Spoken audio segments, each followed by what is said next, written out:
বা পাশাপাশি যারা ক্লিনার আছে তাদের সাথে আর্থিক লেনদেন হচ্ছে, যেটা সিসি ক্যামেরাতে আমাদের এখানে ধরা পড়ছে। এগুলার ফোন নাই, ফোনের বক্সগুলো আছে আর কি, এভাবে সাজানো ছিল, বক্সগুলো রেখে ফোনগুলো সব নিয়ে গেছে। সকাল থেকে আমরা এসে যখন দোকান খোলার পরে আমরা সবাই জড়িত হয়েছি, মার্কেট কমিটির কোনো পদক্ষেপ নাই। সকালের ঘটনা এখন পর্যন্ত কোনো ব্যবস্থা নিল না, বরং তারা আশ্বস্ত দিল শনিবারে এনে বসবে। বাট শনিবারে বসবে, এর মধ্যে দিয়ে 3-4 দিন অন্যান্য দোকানদার কীভাবে ব্যবসা করবে? মার্কেটের মেইন শাটারটা ওপেন হয় 10টা বাজে, আর আমরা দোকানগুলো খুলতে খুলতে 11টা, 11:30 বাজে।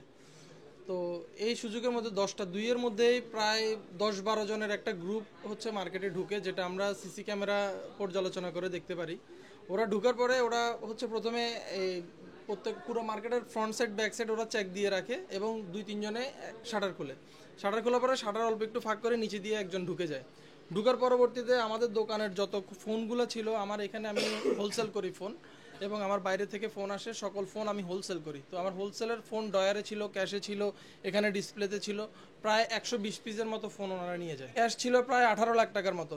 18 লাখ টাকা ক্যাশ ছিল, যেগুলো গতকাল রাত্রে আমার পার্টি পেমেন্টের জন্য রেখে যায়। এই টাকাগুলো এবং আমার মালের প্রায় অ্যাপ্রক্সিমেট যেটার বাজার মূল্য হচ্ছে 65 থেকে 70 লক্ষ টাকা, এই টাকার মালগুলো ওনারা নিয়ে যায়। সিসি ক্যামেরা পর্যালোচনা করে দেখলাম যে লোকগুলো এখানে চুরির সাথে সম্পৃক্ত, তাদের সাথে আবার মার্কেটের সিসিটিভিতে দেখা পড়লো যে সিকিউরিটি বা পাশাপাশি যারা ক্লিনার আছে তাদের সাথে আর্থিক লেনদেন হচ্ছে, যেটা সিসি ক্যামেরাতে আমাদের এখানে ধরা পড়ছে।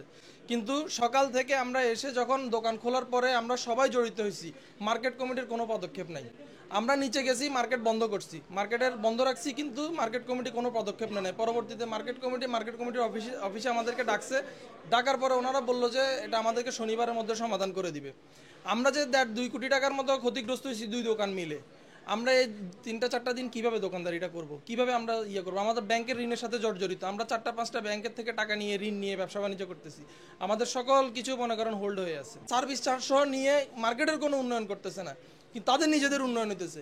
আমরা যে ক্ষতিগ্রস্ত হচ্ছি, মার্কেট কমিটির সবাই মিলে, যারা কমিটিতে সবাই মিলে যে আসবে, এখন পর্যন্ত তারা আমাদের এখানে আসে নাই। থানাতে গিয়েছি, থানাতে গিয়ে আমরা একটা অভিযোগ দায়ের করেছি। পাশাপাশি আমরা ওসি স্যারের সাথে কথা বলেছি।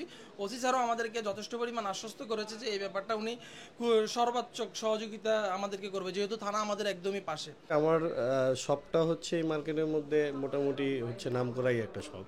এখানে আমার মানে 100-এর মধ্যে 95%ই হচ্ছে আইফোন থাকে, দামি ফোনগুলো। আমার হচ্ছে প্রায় 45 থেকে 46 লাখ টাকার প্রোডাক্ট ছিল, আর ক্যাশে টাকা ছিল 4,80,000 টাকার মতন, 82,000 টাকা, সরি।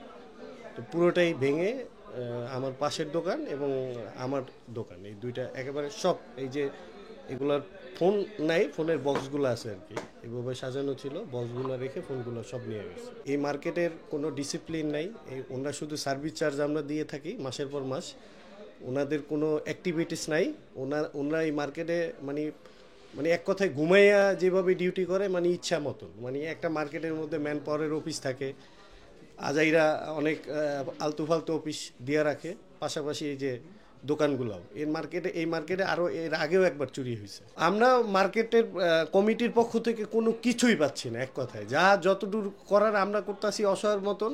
ওনারা আমাদের এই যে মানে আসে না যে একটা এত বড় একটা অ্যাক্সিডেন্ট হয়েছে, এত বড় চুরি হয়েছে, লুট হয়েছে দোকানগুলা, ওনারা যাইতে আসবে বা ওনারা আমাদেরকে বলবে, সান্ত্বনা দেবে, আমাদেরকে নিয়ে থানায় যাবে, কোনো কিছুই না। মার্কেট বন্ধ এবং ওপেনিং টাইম থেকে তো শুরু করে দায়িত্ব একজন টিভি ফুটেজের সামনে বসে থাকবে, উনি ছিল না, উনি দেখে না, এগুলো অবজার্ভ করে না, মানে যে যার মতন, মার্কেটে কোনো কমিটিই নেই, মানে ওনাদের যে যার মতন ইচ্ছা, মানে ভাল লাগতেছে খুলবে, ভাল লাগতেছে না খুলবে না, মানে এরকমের একটা অ্যাটিটিউড থাকে। কিন্তু সার্ভিস চার্জ আমরা প্রত্যেক মাসে দিয়ে থাকি। এই মার্কেট ব্যবস্থাপনার এটা আরো উন্নতি করা দরকার।